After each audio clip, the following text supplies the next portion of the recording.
On behalf of the Center for Air Power Studies, it is my pleasure to welcome Dr. S. Jasjit to the 7th Jasjit Singh Memorial Lecture. I would like to now invite Air Vice Marshal Anil Gulani, Director General CAPS, to deliver the welcome remarks.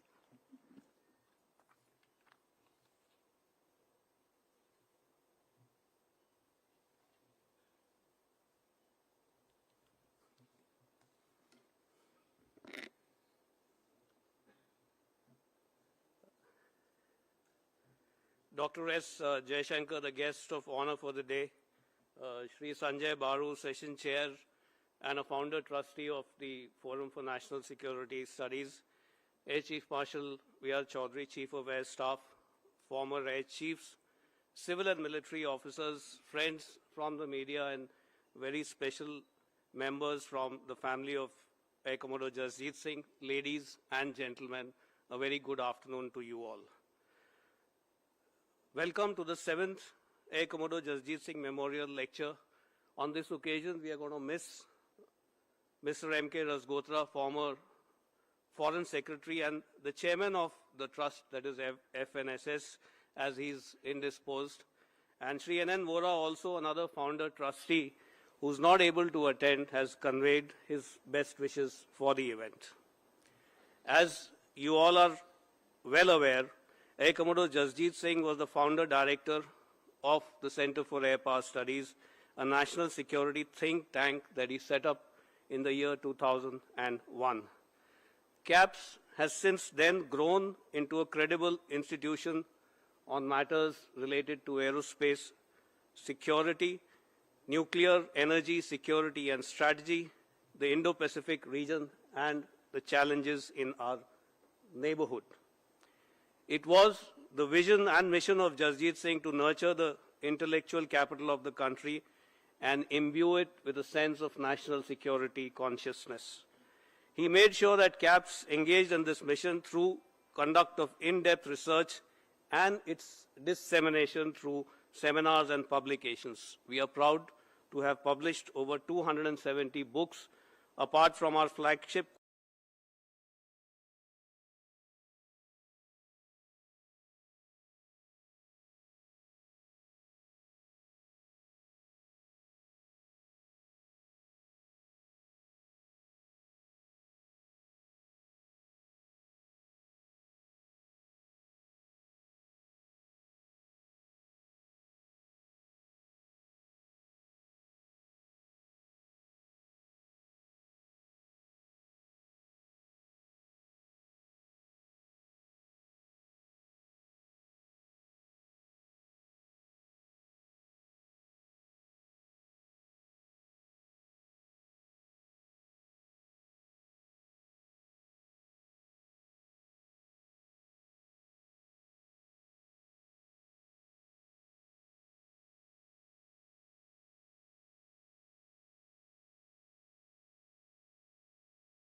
Institute of Defense Studies and Analysis, and was its longest-serving Director General from 1987 to 2001.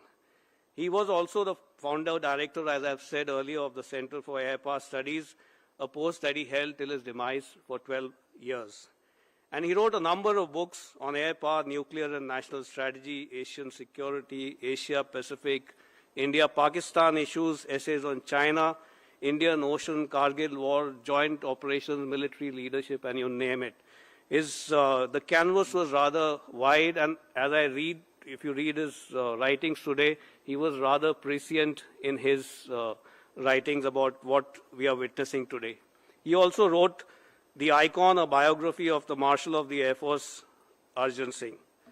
At the National Security Advisory Board under his mentor K. Subramaniam, he made important contributions on national security and the draft nuclear doctrine for India.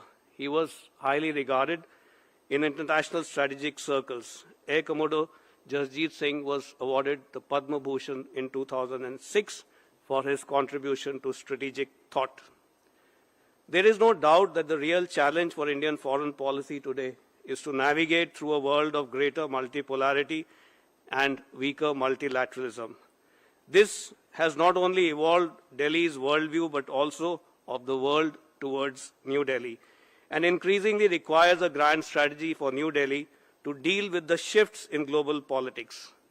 Some of the major shifts that the world today is witnessing include the return of major wars like the interstate wars in Europe and West Asia, a challenge to the US hegemony leading to some scholars imagining a post-American world order coupled with the belligerent rise of China.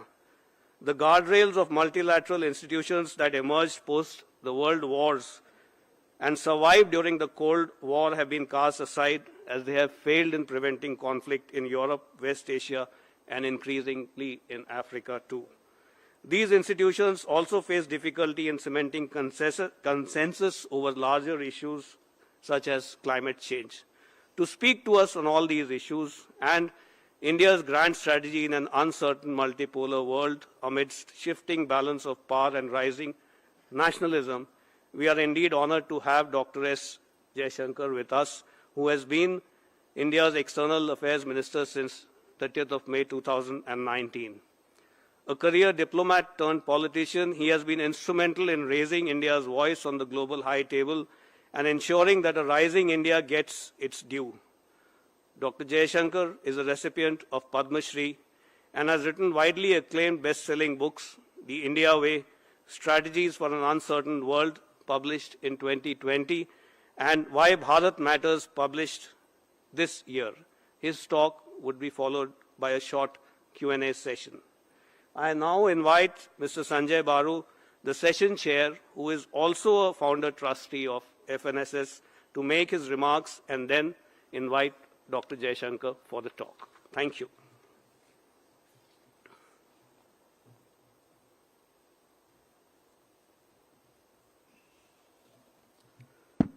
Mr. Minister, Director General, Chief of Air Staff, former Chiefs, Excellencies, ladies and gentlemen, and members of Air Commodore Jasjit Singh's family. As a founder trustee of FNSS and the Center for Air Power Studies, it is my privilege this afternoon to welcome you all, especially our chief guest, Dr. Jaishankar. Air Commodore Jasjit Singh was a soldier, a scholar, and an institution builder. At this annual memorial lecture every year, we celebrate all these three aspects of Air Commodore Jasjit Singh's personality, especially his record as an institution builder. Under the guidance of Mr. K. Subramaniam, who's been mentor to many of us in this hall and father to our chief guest, the Institute of Defense Studies emerged as an important think tank. And if you don't mind my saying this, Mr. Minister, to embarrass you a bit, it should have been named after your father and not after a politician. Having finished his tenure at IDSA, Air Commodore Jasjit Singh created what should now be called not just the Center for Air Power Studies, but the Center for Aerospace Power and Strategic Studies. Because if you look at the record of CAPS over the last couple of decades, not only is the quality of work of a very high standard, but the range of work at CAPS has spanned much more than simply air power. Some of the scholarship on our neighborhood, on our nuclear policy, on our relations with major powers, and so on and so forth, have established CAPS as one of prominent institutions in this city and in this country. And we owe it to Air Commodore Jasjit Singh for the leadership he gave. I had the opportunity of first meeting him exactly 30 years ago in 1994 when I took charge as the editorial page editor of the Times of India, and Mr. Subramaniam was our consulting editor, and he introduced me to Jasjit and requested me to to invite him to write for us.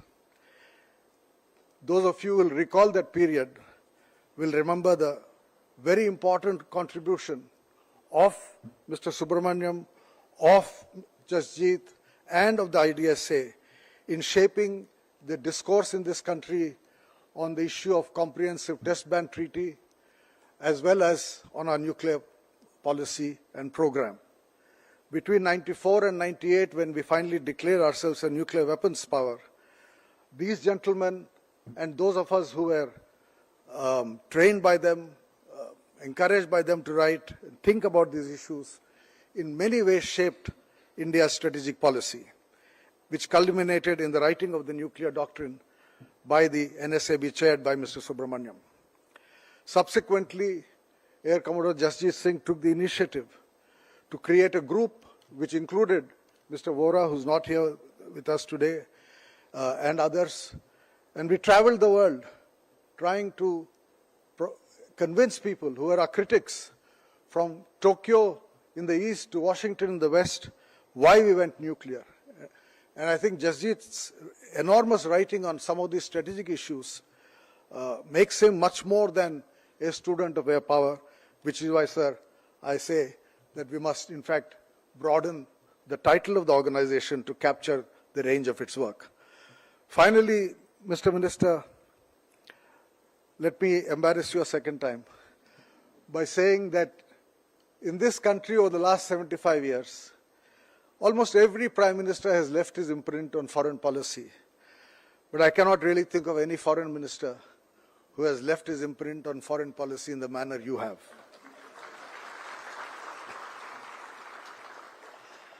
Sometimes I agree with you, sometimes I disagree with you, but we always recognize, and I certainly always recognize, the importance of your thinking, the importance of your energy in traveling around the world and upholding India's interests in an extremely difficult phase in world history. And I'm therefore delighted that you have chosen for your subject this evening a perspective on how India ought to be dealing in these turbulent times with a emerging multipolar world. I welcome you on behalf of the institution and the audience to deliver this lecture. The floor is yours.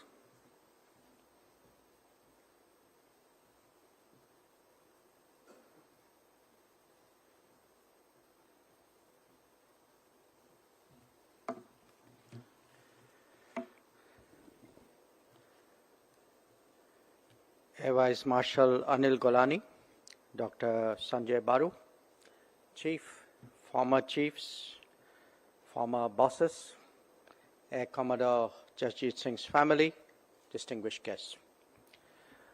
I'm very glad to join you all today and deliver the Jasjit Singh Memorial Lecture at this FNSS CAPS event. This is naturally an occasion to discuss issues with which Air Commodore Jasjit Singh was closely associated with in his lifetime. But before doing so, I request you to indulge me in some personal memories of someone who we considered a part of our family. For me, Jasjit was initially a colleague and a friend of my father.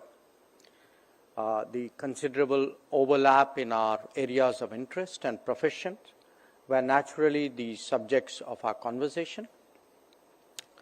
But our relationship became much closer in 1986 when he came to the United States, where I was then posted, as part of our effort to block the sale of AWACS aircraft to Pakistan. We traveled the length and breadth of the United States together, from the Pentagon, State Department, and the Congress in Washington, D.C., to the Air War College in Montgomery, the Naval One in Newport, and ended up actually at the PACOM headquarters in Hawaii. It was a real experience watching Jasjit nuance his arguments to the audience and make his points with moderation and credibility. To people in the Congress and the bureaucracy, he gave tactful tutorials. To his fellow military officers in the United States, he spoke a language they understood. And believe me, for someone like me in the profession of diplomacy, these were very important learnings. Along the way, I got a taste of his sardonic humor, his insights into the military culture, into other military cultures, especially he had fascinating stories about Iraq, and his considerable knowledge of Afghanistan. And you must bear in mind at that time, we are talking of the 80s, so the Afghan jihad, the war was on against the USSR. Now, time moved on, so did we. And for the next 3 decades, Jasjit and I spoke often, we met occasionally when I was here, but we interacted closely one way or the other. My last memories of him was when I was ambassador in China. And I must say that more than many others then, he understood the challenge we confronted. Now, many of you know Jasjit as a senior service colleague, as a strategic thinker, and as an opinion shaper. He belonged, as Dr. Baru just reminded us, he belonged to that generation which actually took national security debates out of bureaucratic closets and squarely into public space. Equally important, he was a pioneer in bridging the uniformed and civilian domains on this subject. Like all of you, I too value these two contributions immensely because they are part of our systematic evolution as a major power. Indeed, it is endeavors such as his that contributed to the emergence of a more holistic view of national security, just as they have spurred a review of our defense practices and assumptions. Now, when I look back at Jasjit's writings, and occasionally I pull out books from my bookshelf, what makes them stand out then and even now is actually the experience and judiciousness which was reflected in his articulation. He understood that for decision makers, different, sometimes very even contradictory equities need to be taken into account. There are second and third order consequences of many decisions. Thought processes and responses of others have to be anticipated and factored in. Understanding our own capabilities and appreciating the larger context is equally necessary. Most important, grandstanding should be avoided to enable serious discussion. Many of these considerations permeated Jasjit's approach, be it to our nuclear strategy, to defense challenges, or to national security calculations. He could be sharp, but he was never polemical. That was a key reason why the policy world also took his advice and his writings so seriously. The period when Jasjit actively contributed to the national security discourse was actually one of extraordinary change, both for our country and for the world. Let us think back on those 3 decades. The Cold War ended, the USSR disintegrated, a thaw began in our relations with the United States. Pakistan actually revived due to the Afghan war, and China rapidly modernized and grew its comprehensive national power. These were the very years when in India we had our 1991 economic crisis, began an era of coalition governments, debated the exercise of our nuclear option, stood up on pressures on Jammu and Kashmir, and sought a modus vivendi with both China and Pakistan. Now, many of these trends intensified with the passage of time. Some produced outcomes, while others remain open issues even today. The nuclear test and the subsequent diplomacy, and I'm glad Sanjay referred to the subsequent diplomacy because people often underestimate that part of how we manage the world after our tests. These are examples of the former. The picture in respect of both Pakistan and China has also considerably changed. The incipient openings of the 1990s became real opportunities in regard to the United States. The politics of our neighborhood also started reflecting these larger global trends.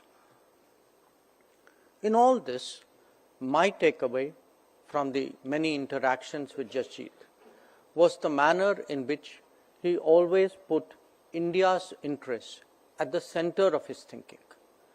He sought to get the best for us from a dynamic and fast-changing world, even if it meant departing radically from the past. At the same time, his prescriptions were always sober, always grounded, and always practical. So today, we could ask ourselves, how would Jasjit have dealt with the world that we confront currently? I believe that as a soldier, he was an inherently competitive person and would have approached it with those instincts. In a sense, the topic for this lecture itself, and by the way, I didn't pick it. I mean, somebody else did and they really loaded it on. But the topic for this lecture itself provides an answer. First, he would have definitely applied himself to fashioning a grand strategy. And that is because one is needed for India to emerge as a leading power in the coming decade and develop a global footprint beyond that. Second, he would have dissected the uncertainties of our times, of which COVID, conflict, and climate change are significant examples. Obviously, that could have called for appropriate solutions in various domains, capturing issues like pandemic cooperation, connectivity initiatives, or economic resilience. He would have certainly advocated for a multipolar world, not only because it is increasingly a fact of life, but since it is a natural expression of global diversity. An outcome of rebalancing and globalization, it is driving the very nature of the global order, creating a new set of more consequential powers, and enhancing the regionalization of international politics. Of course, Jasjit would have noted rising nationalism as a global trend, a phenomenon, by the way, that has multiple causes. Wherever we may stand on that issue, its reality cannot be denied. But in addition to all of this, I do feel that he would have given the consequences of technology advancement on world politics its full due. It was a subject close to his heart, but its revolutionary implications on the balance of power would probably have fascinated him. At the same time, his strong sense of history would have enabled him to take a long view of all these developments. With that in mind, let us contemplate the world around us currently. The foundation for any strategizing is obviously to understand the landscape. It is only when there is a proper appreciation of its contradictions and possibilities that any nation can plan its growth and advancement. The first feature in that regard is, we have already spoken about it, the emergence of multipolarity. Multipolarity is still in its early stages. It is unevenly developed and it's imperfectly evolved. Grasping its intricacies is therefore itself an enormous challenge. At times, we could overestimate it. On other occasions, it could actually disappoint. Part of the problem is that depending on the metric used, a different set of prominent players emerge in calculations. Military multipolarity, for example, is currently very different from the economic one, or indeed from those of technology, energy, of resources, or other currencies of power.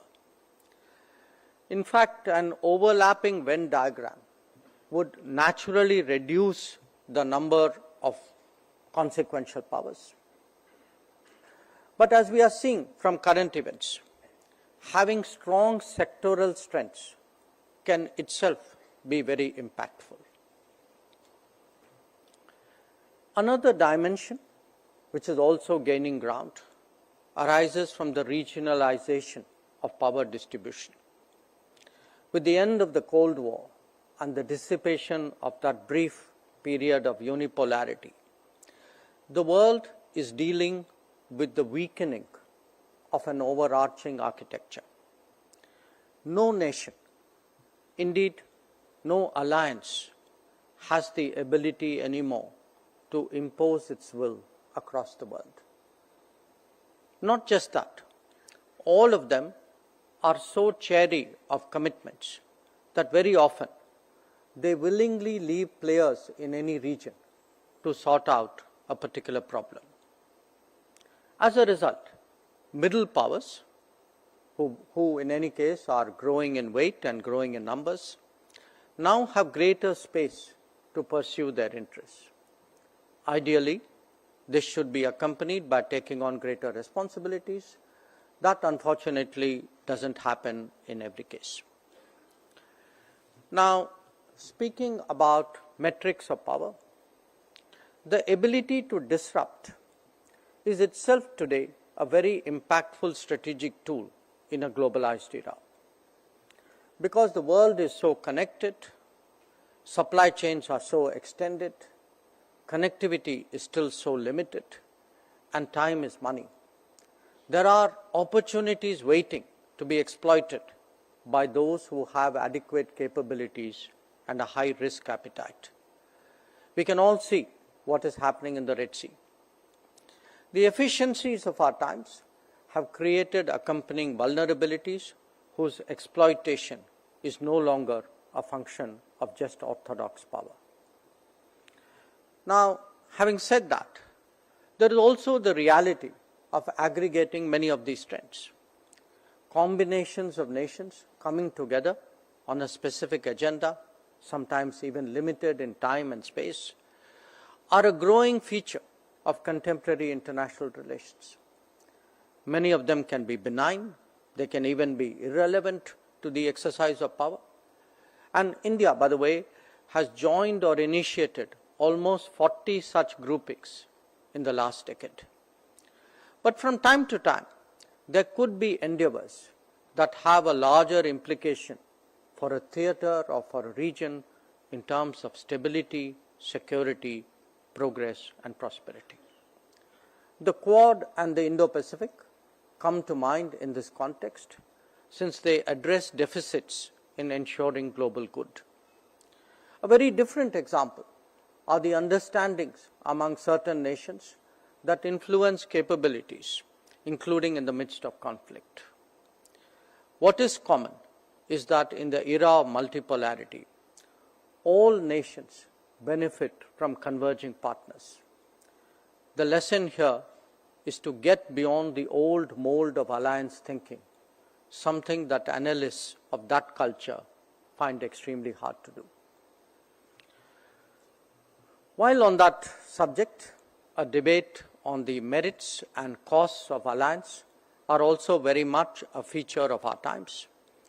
Here too, we have conflicting trends, some emanating from geopolitics, others reflecting domestic divisions.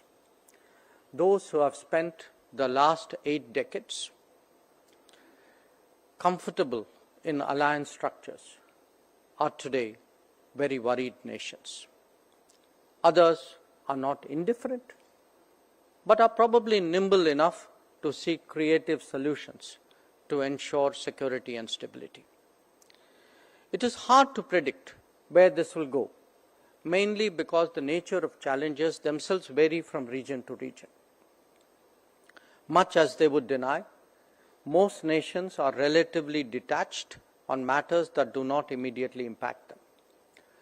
A paradox of our times is that the interdependence of globalization coexists with the self-centeredness of prosperity. Who will step forward, to what degree, on which issue, is getting harder to gauge. Now, if all of this was not enough, let us also recognize that the very nature of power has changed. Application of force is less necessary now to exert influence. In fact, it is often counterproductive. Instead, we have seen the increasing leveraging of economic factors and of technology in world affairs. Sanctions are an extreme example. A more frequent one is to use market shares of everything from exports and imports, resources and services, debt and technology for political purposes. In fact, the very nature of globalization itself is today a national security concern for many of us. That is why we need reliable and resilient supply chains, trusted and transparent digital partners, a diversification of production centers, greater connectivity options. In fact, I would say a serious effort at fairer and more secure re-globalization. Only then can we de-risk not just the global economy, but international affairs itself. The role of rising nationalism in shaping world affairs must also be recognized. In those parts of the world where the old globalization mantra still prevails, nationalism is a bad word. But the truth is that they do reflect the frustration in many developed societies, where the quality of life has been eroded by bad geopolitical and geoeconomic choices. In the developing world, however, the picture is understandably very different. It was nationalism, after all, that triggered independence, growth, rebalancing, and led to multipolarity. In many societies, as these trends matured, more authentic representation took root. They naturally would like to extend rebalancing to its cultural facets as well. Like it or not, the world will be significantly more nationalistic in the foreseeable future. And that means greater individualism, a stronger sense of caution on external commitments, and a global architecture that will be considerably less disciplined. In this context, it is imperative that India clinically evaluate global happenings and calculate its benefits. Often, what is good for us as national interest is also good for the world. That arises partly from the tight connection that we have nurtured with the global South and the confidence that they repose in us. There are multiple divides and frictions in the world now, many of them overlapping. The fundamental one is between those powers competing for the top of the global hierarchy. In some cases, our interests are directly affected, and we should not be timid about making choices that benefit us. There would be occasions when we may not wish to be drawn in on terms that are set by others. By and large, the optimal approach would be to make our judgment and then seek common ground with similar players. From time to time, situations could arise where we may also have to just play our own hand. A multi-vector foreign policy with national security and CNP growth at its core is obviously the answer for India in these circumstances. The fact is that the fifth largest economy in the world, likely to be the third soon, with the kind of external interests that we have developed and will continue to grow, we cannot shirk responsibilities. In fact, it is very much in our interest that this uncertain world is stabilized to the extent possible by rules, by regimes, and by law. And equally important, we have a say in fashioning them.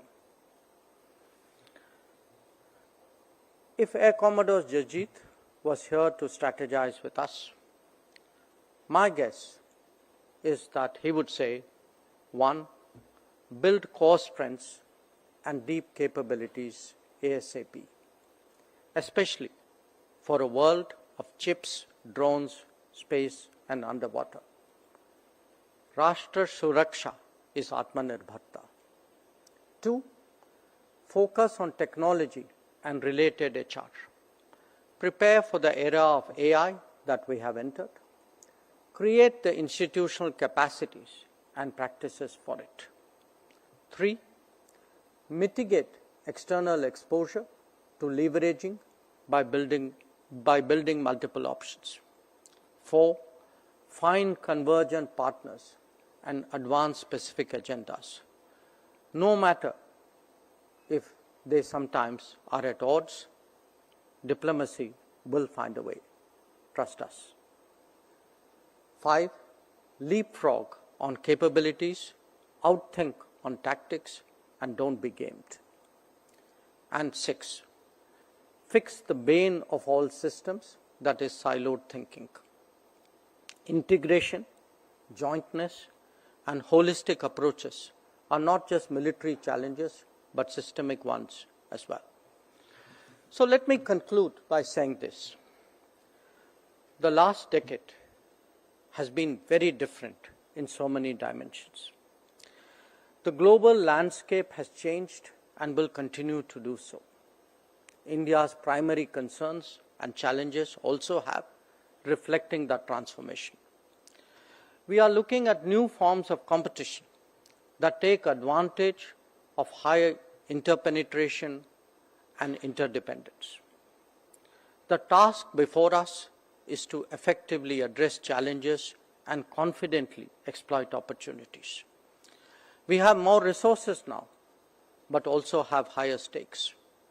There is no question that the world is more volatile and it is more complicated, but I have little doubt that Air Commodore Jasjit Singh would have exhorted us to plan well to rise in an uncertain world. I thank you for your attention.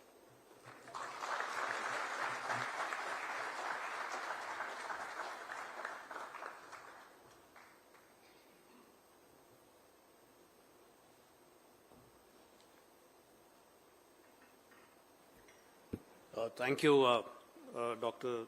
Jaishankar, for this erudite talk. I think you make it sound so simplistic with those 5 or 6 bullet points as to what we should be doing.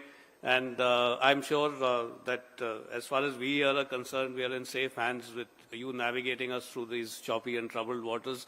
We'll open the house for questions. So may I request you to please raise your hand, introduce yourself, keep the questions brief, and we will take 3 questions at a time and then proceed. Yes, Dr. Shalini.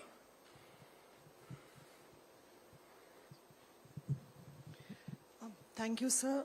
My question is for our Honorable Minister Jaishankar ji. It's always a pleasure listening to you, sir.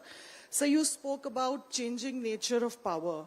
My question is related to region, India's immediate neighborhood. We have a neighborhood first policy and there are struggling economies in the region except India.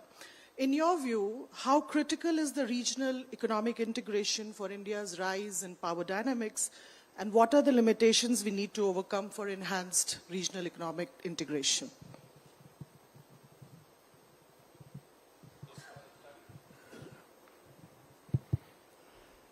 A very good afternoon to you, sir. My name is Air Commodore Sabharwal, and I am from the Indian Air Force. So, having read your book, sir, and in which you very nicely summarized the Indian foreign policy as saying we need to engage the United States and we need to manage China, or cultivate Europe, reassure Russia, and bring Japan to play. Now, coming to Japan, my question is related towards the Indo-Pacific, sir.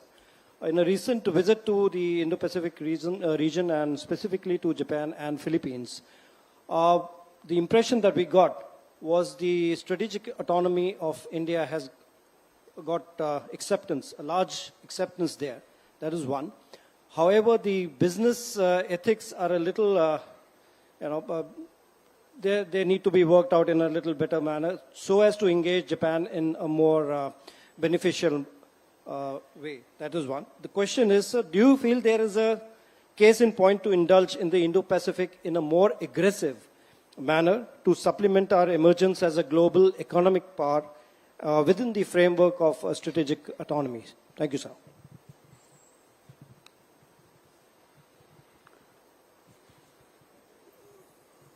Yeah, Javed.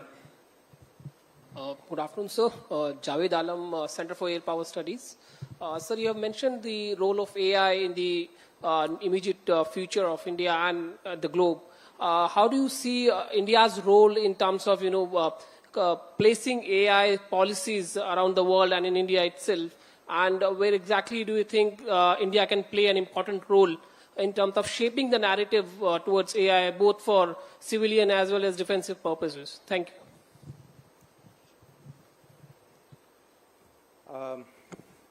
Thank you all for their questions. Let's start with the neighborhood.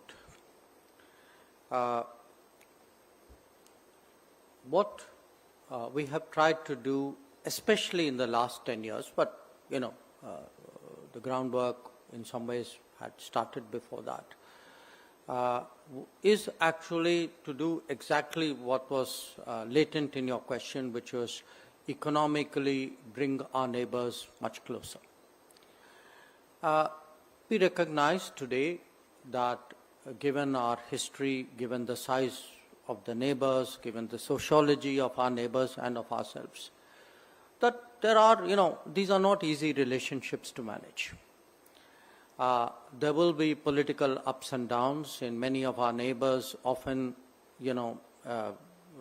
rousing sentiments about India is a very easy way out. These are realities we have to accept. But we also need to appreciate we today have more resources, more capabilities. We are geographically at the center. Our size is so much bigger. So if you look really, I would say, because I think that kind of sharp focus and this thinking that, look, we need to drive the process. I mean, we will set the pace. We will go the extra mile. If you look today at our neighbors, in many cases today we have, power grids. We even have power plants. We are exporting or importing energy. We have fuel pipelines. We have road, rail, waterway connections. We use ports. What we have done is we have tried to proof the relationship against political ups and downs. From time to time we are challenged. There have been occasions in some of our neighbors when we have become the political issue. And if you look at the extent of proofing, I would actually suggest to you, we've done some good work there, that we have actually managed to mitigate some very sharp situations. So I do see that really as a continuing issue. I think it is a policy which I feel has served us well. It needs to be built upon. And in many ways, to me, the 2 or 3 crisis points, or, where they have really judged us. One, I think, was the Sri Lanka economic crisis. That while, everybody else, including the IMF, was taking its own sweet time, we actually moved very decisively, very quickly, and very massively. Our bilateral package is 1.5 times the IMF package. And today, if anybody goes to Sri Lanka and look at really what public opinion in Sri Lanka feels about us, and, we have some pretty complicated history in that country, you can see the impact that it has made. I would say to some degree it has also been the case with the other neighbors when it came to COVID, that, almost all the neighbors got their first vaccines from us. When the Ukraine conflict took place, they appreciated the fact that in many cases, many of them actually had, because they buy basically energy on the spot market, many of them were actually not even getting response to their tenders because of the tight energy market at that point. Now they realized having a pipeline to India, being part of a larger economy's pull factor is something that benefits them. So, the neighborhoods for any country, especially for big countries, will never be easy. But neighborhoods need hard work, and frankly, given some other neighbors that we have and they have, neighborhoods will also be very competitive. And, there's no point moaning and groaning about it. I think if we have a competition, we need to compete. And that's really what we are trying to do. So, at least in our neighborhood, we have shown that we have the ability to stand up, to push our interests, to compete against other countries, and often, I would say, out-resource them and definitely outperform them. So I do think we have a very, solid record out there. On Japan, I wasn't entirely clear on one comment. You said something about business ethics, but I do accept that, with Japan, there is scope for growing business. We've done decently on investment. We have a target of 5 trillion yen, which is $42 billion till 2027 as new investments to come in for those 5 years. We have, I believe, reached about halfway in the target. That's what I was told. But the fact is, given today, the changing geoeconomics and new investment strategies of many countries, we have to work much harder with Japan. My own sense, I've just come back from Japan day before yesterday, and yesterday actually evening we had the Speaker of the Japanese Parliament here with a political business mixed delegation. We have, in a sense, a basic political understanding. I think the strategic people in Japan also appreciate that they have to work with India, that our interests are very convergent. My sense is the business logic still hasn't got that kind of, I would say, weight and momentum in their own system. It's doing decently, but at a certain flat level. We are not seeing pickups. There are some good trends. In fact, this week, there's been big investment ramp-ups by both Toyota and Suzuki.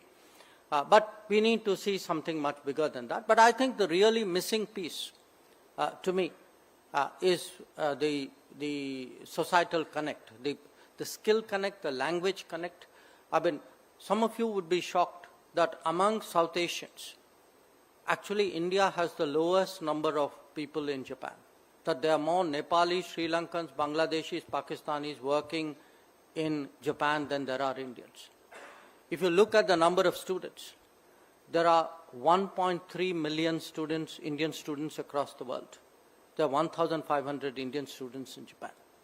So there are big gaps there. And we need to work much harder at those gaps because, especially with Japan, if you don't drill down and make it happen and, fix it bottom up, it's not going to unfold by itself.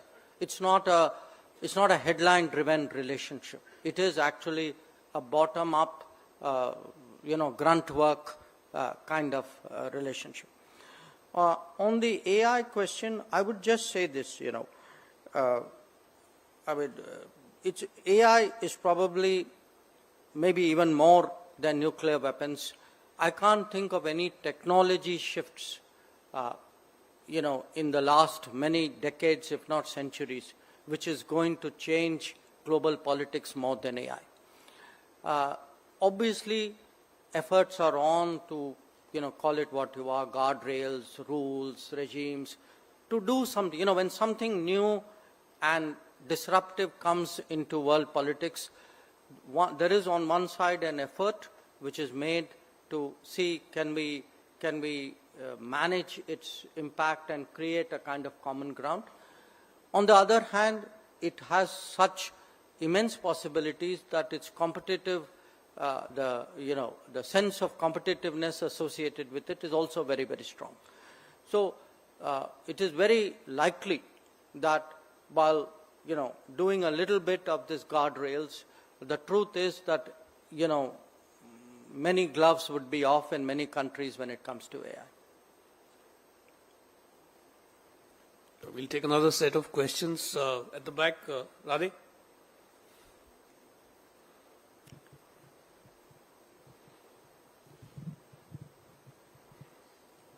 Good afternoon, sir. Good afternoon, sir. This is Radhe from CAPS, Research Associate. Last month, you took the first bilateral state visit under this government was to Mauritius, and we also had the head of governments present at the initiation ceremony. In this context, the question is, how can India leverage its interests in the island nations of the Indian Ocean, especially at a time when the competition between India and China is now slipping from the open maritime space into these island countries? And how can India improve their trade deficit with us? Thank you. Yeah. How can India improve Their trade deficit with us, the Indian Ocean island countries.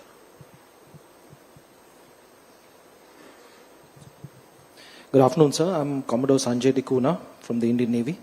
Yes, sir. So my question starts firstly, we are witnessing a change from traditional regionalism as we understand it to a form of new regionalism, which is not based entirely on balance of power, but more on social constructivist sort of thoughts that are based on socio-cultural civilization harking back to ancient times. We have an advantage specifically in the Indian Ocean region. It's linked to the previous question. How do we utilize this inherent capability that we have of soft power and socio-cultural connect with the Indian Ocean to further our interests specifically in our immediate neighborhood, especially when such countries are engaged in omni-enmeshment and balance of interests rather than just balance of power? Yes, General Yadav.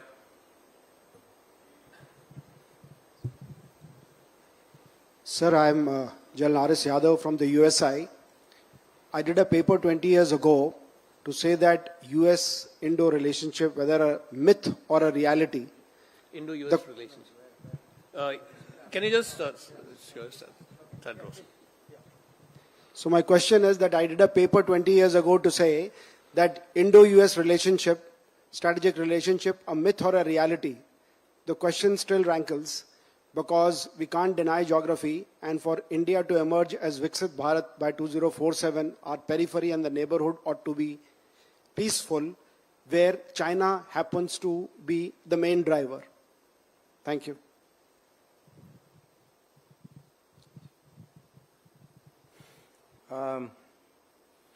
On the Mauritius, the Indian Ocean question, in many ways, what I spoke about neighborhood applies to the Indian Ocean. It is, by the way, part of our neighborhood. I mean, there is nothing between me and Mauritius except a body of water. So, again, if you see the last decade, in fact, one of the important changes in our foreign policy is the extent to which we have become today a development partner, an infrastructure constructor, services provider, a military trainer, and in fact military equipment provider to many of our neighbors. So Mauritius is actually a textbook case. I mean, if today I wanted people, if I wanted to convince you about how well MEA has done, that would be where I would take you to market my ministry. That if you look today at the public, the Metro Express which has been built, the Supreme Court, the main hospital, the social housing, it's actually been a textbook case for delivering projects below cost before time.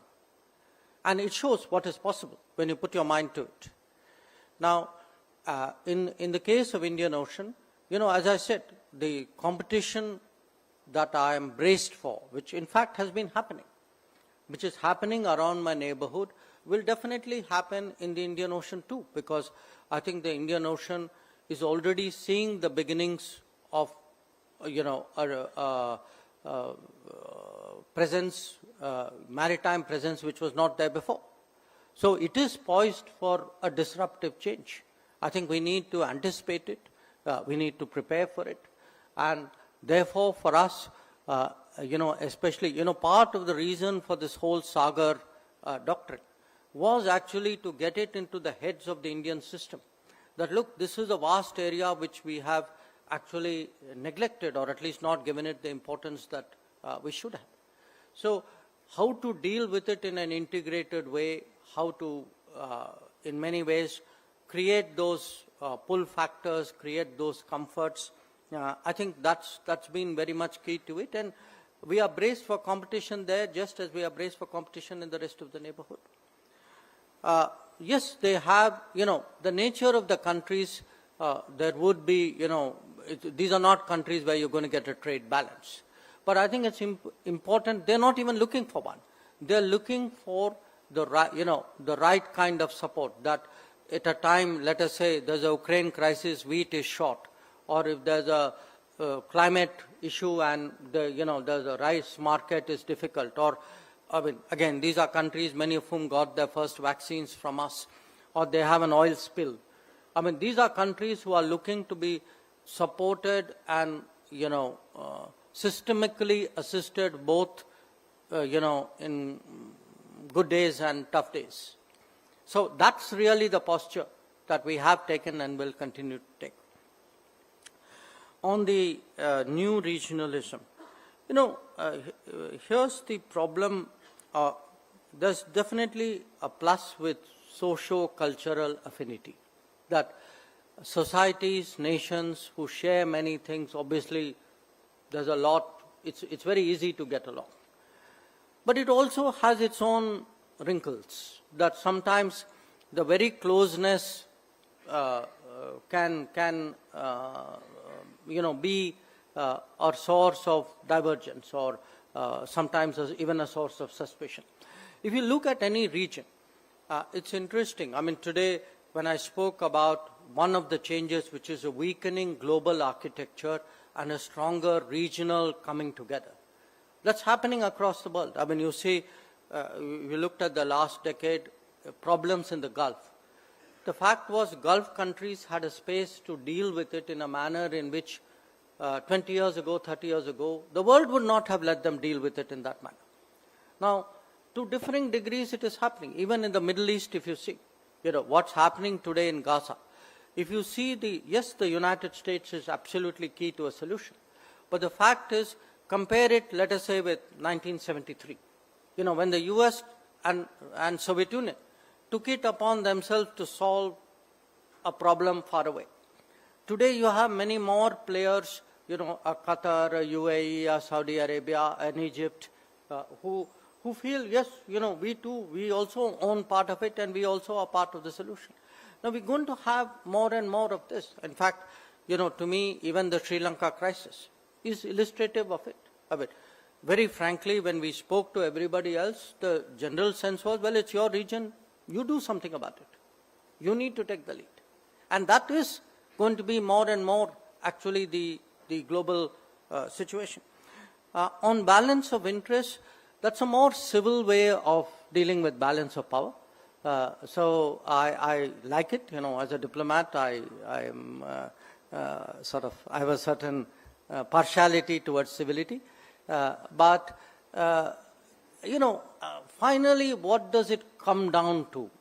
It comes down to the fact that the world is as intensely competitive. In fact, I would argue even more so than before. The need to build, national capabilities is even greater, particularly, as I said, since the overarching, architecture has weakened.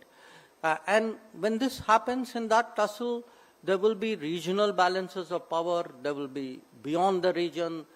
To some extent, there will be some form of global as well, at least among the, the very big economies and polities of the world. So it will be very layered in a way. That's a kind of scenario I think which we should expect. And the last question, or not question but observation as I understood it, India-US myth and reality. Look, I also reflected, in fact, when I think about Air Commodore Jasjit Singh, as I said, a lot of it goes back to the US relationship because that's where we really got to work with each other very closely. But the fact is, with the US, I think it's an interesting question to ask because at various points of time, there were, you could say, windows, there were opportunities. There was probably in the early 40s, 50s. Then there was after 1962. Then I have a bit of a question mark about it, you can say, in that Rajiv Gandhi era, but I think structurally we were too close to the Soviets for that really to work. I think we had to make, in fact, I would give more credit to Narasimha Rao as a person who in a way, freed up our system there more. And I think subsequently every government has built up on it. At least that's one policy which has not been inconsistent or partisan, actually, at least where the actual policy is concerned, whatever the public debate on it is. But the bottom line, and that's why I said, eventually we have to be very conscious of the context. Why is it that it's working, say, in 2024, when it didn't work so well, 25 years ago, 50 years ago, 75 years ago? Because I think the world has also changed. The world has changed, American interests have changed, the global competition has changed. Our value in the world is different for the world, but for the United States as well. America's utility for us is also very different. That also is not a point to be forgotten. So a large part of, when you say grand strategy, is actually to continuously, in today's parlance, keep pressing the refresh button.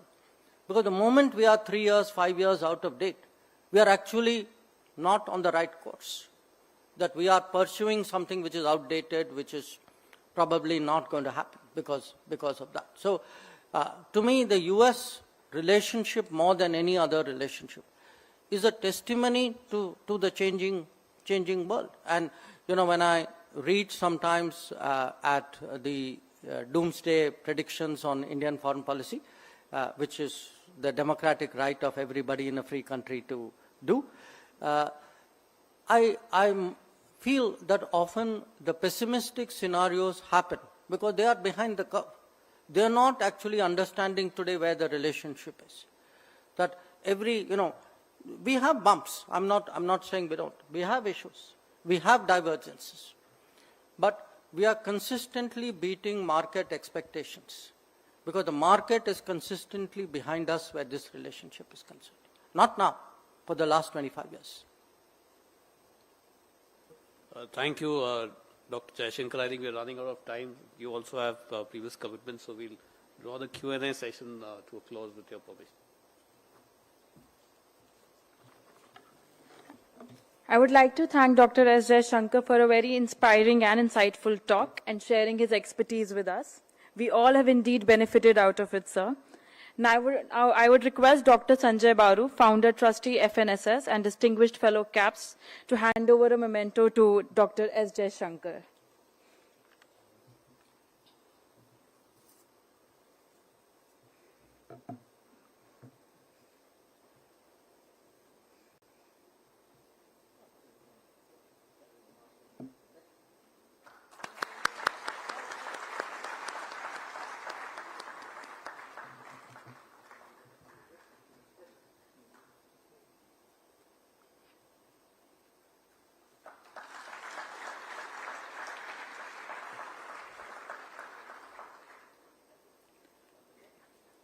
I would now request EAM Anil Golani, DG CAPS, to deliver the concluding remarks. Thank you. I think all that remains for me is to thank Dr. Jasjit for sparing time from his busy schedule and addressing us on a number of issues which I think are of significance, and there is a lot to mull over and ponder, and I can assure you that we at CAPS will continue the endeavor that was started by Jasjit Singh and look at all these issues and come out with suitable writings to not only educate the people at large, but the armed forces and the academia as well. Thank you once again, Dr. Jasjit, for coming and giving us this talk. May I request you all to please give a round of applause to Dr. Jasjit. Please